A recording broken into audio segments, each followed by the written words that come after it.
There are some things that make sports enjoyable which don't have anything to do with which team won or lost. There are the great characters produced in sports, and this season's great character is a young fellow named Fernando Valenzuela, who has produced a kind of baseball fever known as Fernandomania. America in 1981 was a place and time when the pages in a folktale turned at the right pace. Faster than the evening paper, slower than a tweet, with space to soak in the wonder in every chapter. It's a fairy tale so preposterous, Dodger fans dare not open their eyes. El Nino is Fernando Valenzuela. Fernandomania was more than one of the best stretches of pitching in baseball history. Did you take it off this? Sold out tonight. Valenzuela's pitching. It was an experience without compare, before or in the 4 decades since. A singular story that becomes more transcendent each time we tell it. 1981 will be the year of Fernando Valenzuela.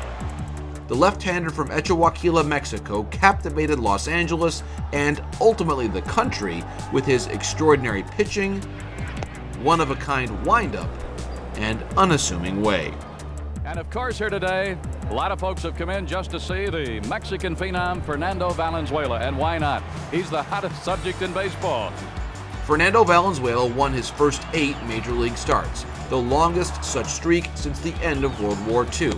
Struck him out, it's all over, and Valenzuela did it again. His ERA was .50, an all-time record through that many starts. Perhaps such early season hysteria could only be born in Hollywood. What else can be said but Viva Valenzuela?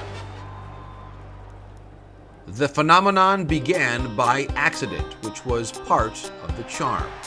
All-star left-hander Jerry Royce was supposed to start the Dodgers' 1981 opener, but strained a calf muscle during batting practice. So Tommy Lasorda summoned the 20-year-old Valenzuela.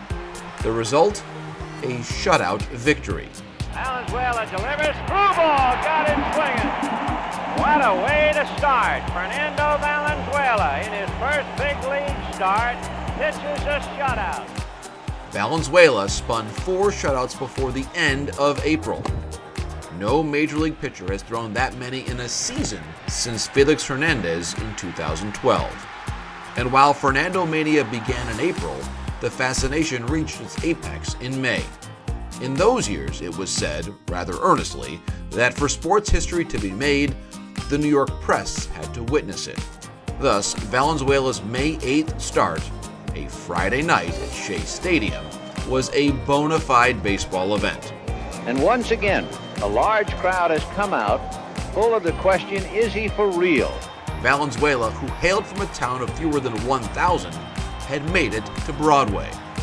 And nearly 40,000 New Yorkers witnessed yet another shutout by a 1-0 score.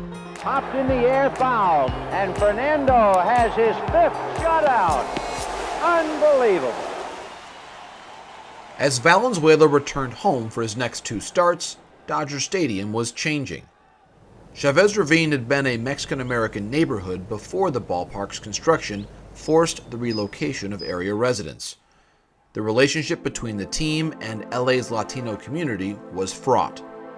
But in Fernando, Mexican-American fans saw a superstar who was one of their own. I think that Fernando Valenzuela is the best. He's the greatest, and I think everybody here has Fernando fever. It's a legend of Los Angeles baseball that Vin Scully's broadcasts were audible everywhere in the ballpark through a chorus of transistor radios. On nights Fernando pitched, Hall of Fame announcer Jaime Jairin's Spanish narration carried the melody in many sections. Acercándose a la gloria, Fernando Valenzuela. The enchanted 81 season began with Valenzuela pitching 9 innings in each of his first 8 starts, and ended with the Dodgers' first World Series title since the heroics of another left-hander in 1965. Valenzuela capped his historic season with the National League Cy Young and Rookie of the Year awards. No other pitcher has earned both honors in the same year before or since.